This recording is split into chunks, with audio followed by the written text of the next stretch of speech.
Hello everyone, welcome to our channel from Kaushalya. Hope you all are doing great. So आज की video में हम बात करेंगे क्लास 8 का लेसन नंबर 16 लाइट के बारे में हम बात करेंगे. ठीक है, तो आज हम ये चैप्टर स्टार्ट करेंगे. उससे पहले मैं आपसे एक सवाल पूछना चाहती हूँ. क्या आप अपने आसपास जो जितनी भी चीजें हैं क्या आप उनको देख पा रहे हैं? क्या आप अपने मम्मी पापा को देख पा रहे हैं? क्या आप अपने भाई बहन को देख पा रहे हैं? पास में जितने भी ऑब्जेक्ट हैं आप उन सबको देख पा रहे हैं? आप बोलोगे हाँ हम देख पा रहे हैं. कैसे देख पा रहे हो? आप कहोगे मैडम हमारे पास 2 आंखें हैं उससे देख पा रहे हैं.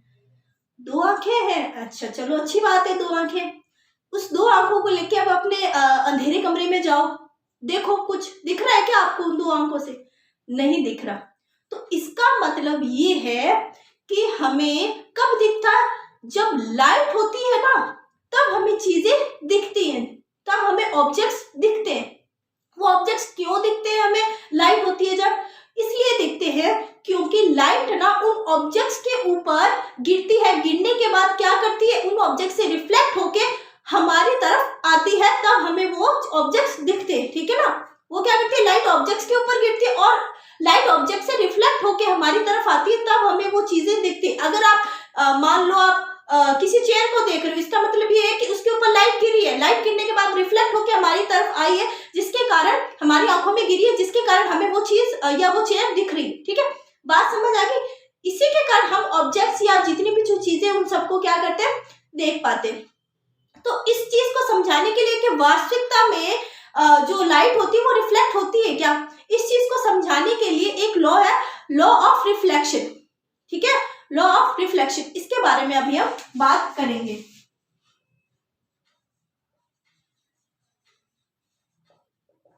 लॉ ऑफ रिफ्लेक्शन को समझने के लिए हम करेंगे एक एक्सपेरिमेंट. क्या करेंगे? एक एक्सपेरिमेंट. और ध्यान रखना वो एक्सपेरिमेंट करना कैसे? आपको अंधेरे कमरे में करना है. कब करना है? अंधेरे कमरे में करना है. ठीक है, तो अब हम इस अंधेरे कमरे में क्या करते हैं? वो एक्सपेरिमेंट करते हैं. चलो let's ready for the experiment, let's go. Law of reflection का एक्सपेरिमेंट करने के लिए हम क्या करेंगे?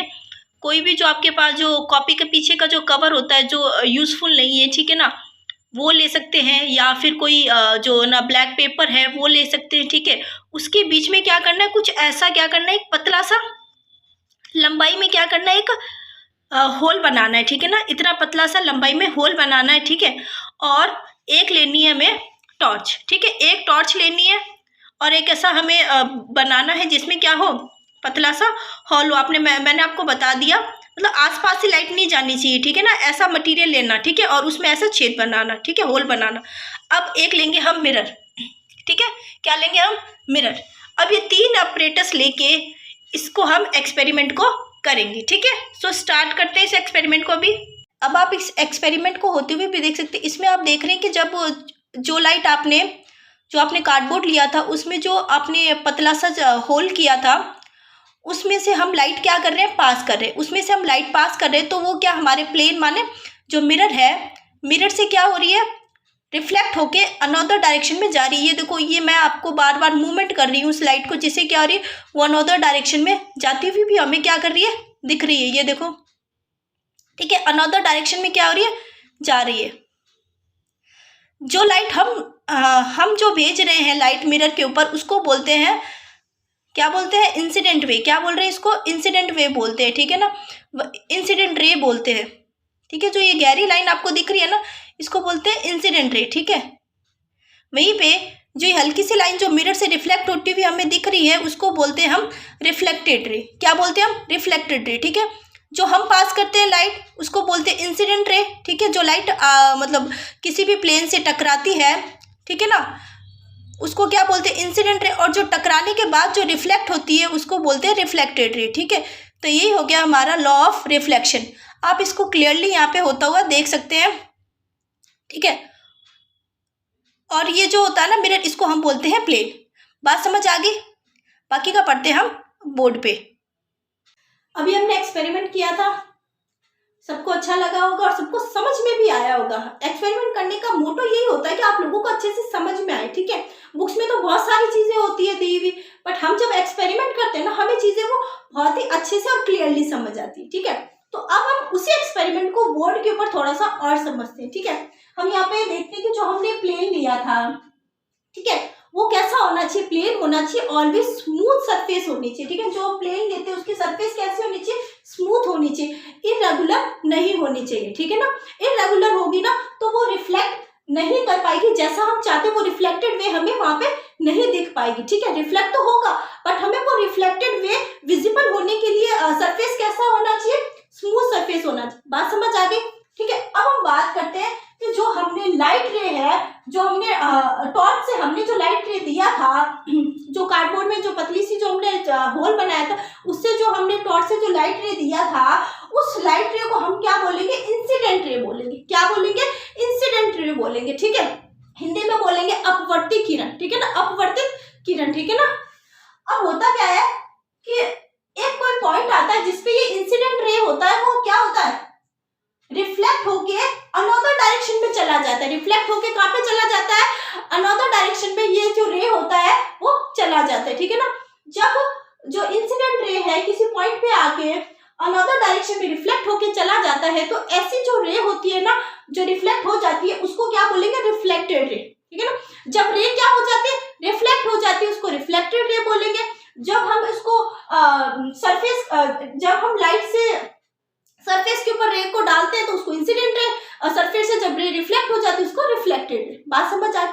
अब मैंने यहाँ पे बोला कि जो रिफ्लेक्टेड जो इंसिडेंट रे है वो किसी एक पॉइंट पे आके रिफ्लेक्ट होती है, ठीक है ना, किसी एक पॉइंट पे आके रिफ्लेक्ट होती है, ठीक है। उस पॉइंट से हम क्या बना लेते हैं, लाइन को ड्रॉ कर लेते हैं, सीधे परपेंडिकुलर लाइन को क्या कर लेंगे, एक सरफेस के परपेंडिकुलर लाइन को क्या कर लेंगे, ड्रॉ कर लेंगे। अब जो ये लाइन है वो आप देख रहे हो, इंसिडेंट रे इसी जो पॉइंट है, इसी पॉइंट के ऊपर आके क्या हो रहा है, रिफ्लेक्टेड हो रहा है, ठीक है ना।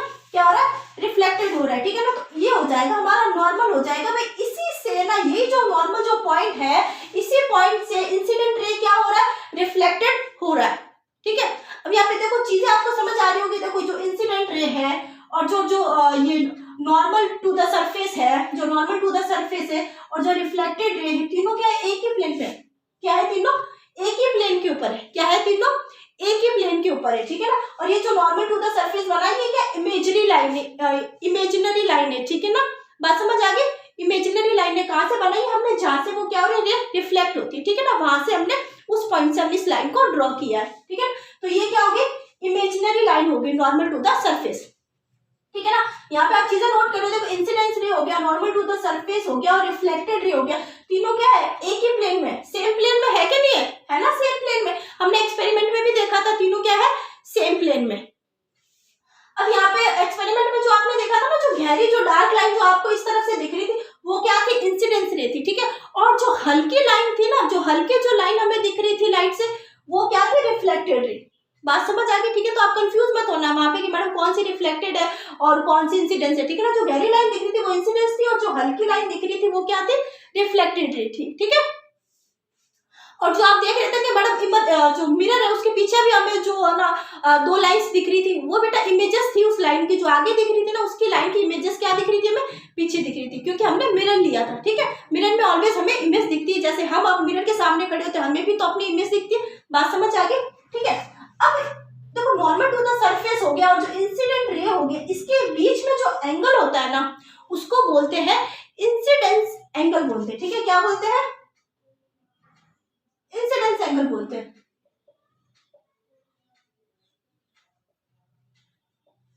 ठीक है। इस इंसिडेंस एंगल को हम स्मॉल आई से भी डिनोट करते हैं, ठीक है।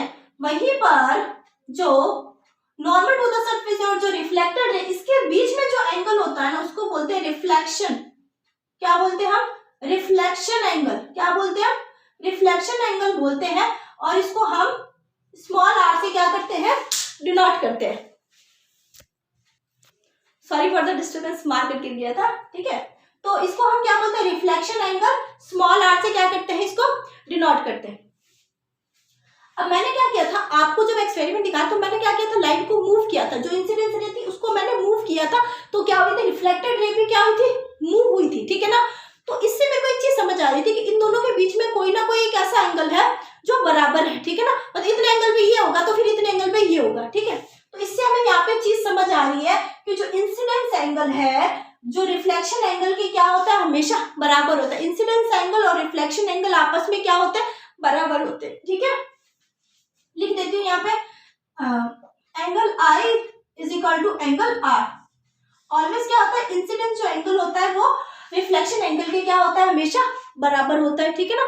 जिससे आपने मूव किया था, मैंने जो इंसिडेंस जो रे थी वो मूव किया था, तो उससे क्या होता, रिफ्लेक्टेड रे भी मूव हो रही थी। इसका मतलब कुछ ना कुछ एंगल है जो इसमें क्या है, सेम है, ठीक है ना। नॉर्मल टू द सरफेस और इंसिडेंस एंगल का बीच का एंगल और नॉर्मल टू द सरफेस और रिफ्लेक्टेड रे के बीच का जो एंगल है वो आपस में क्या होता है, बराबर होता है। और ये जो तीनों है, incidence ray, normal to the surface और रिफ्लेक्टेड रे, तीनों क्या होती है, हमेशा सेम प्लेन में होती है, ठीक है ना।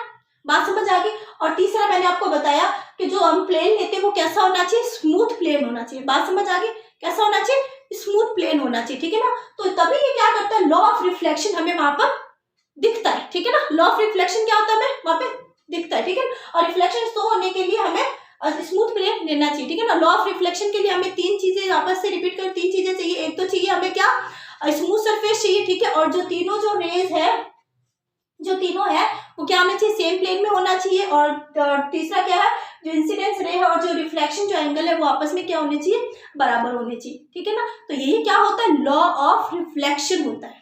यही क्या होता है, लॉ ऑफ रिफ्लेक्शन होता है। तो मैं इसको आपको अभी बोर्ड पे लिख देती हूँ, ठीक है। तो मैंने इसको यहाँ पे आपको राइट डाउन कर दिया, तो मैं आपको एक बार पढ़ के सुना देती हूँ, ठीक है। लॉ ऑफ रिफ्लेक्शन, ठीक है ना, क्या है, when the light rays fall on the smooth surface, ठीक है, the angle of reflection is equal to the angle of incidence, ठीक है। Also the incident ray, the reflected ray and the normal to the surface all lie in the same plane, ठीक है। वापस से ये जो तीनों चीजें होगी ना, तब वहां पे क्या लगेगा, लॉ ऑफ रिफ्लेक्शन लगेगा, ठीक है ना। ये तीनों चीजें होगी तो वहां पे कौन सा लॉ लगेगा, लॉ ऑफ रिफ्लेक्शन लगा था, ठीक है। जो हमने एक्सपेरिमेंट किया था वहां पर ये तीनों चीजें थी, स्मूथ सरफेस भी था, तीनों जो हमारी जो लॉ ऑफ जो इंसिडेंट रे है, रिफ्लेक्टेड रे है और जो नॉर्मल टू द सरफेस है, ठीक है, तीनों एक ही प्लेन में थी। और इसके अलावा जो इंसिडेंस जो एंगल है और जो रिफ्लेक्शन एंगल है, तीनों क्या थे, दोनों क्या थे, बराबर थे। तब हमें वहां पे वो रिफ्लेक्शन देखने को मिला, ठीक है ना। तो यही क्या होता है, लॉ ऑफ रिफ्लेक्शन होता है, ठीक है बच्चों। तो आपको किसी भी प्रकार का कोई भी डाउट हो तो आप मुझे कमेंट बॉक्स में कमेंट करके पूछ सकते हैं।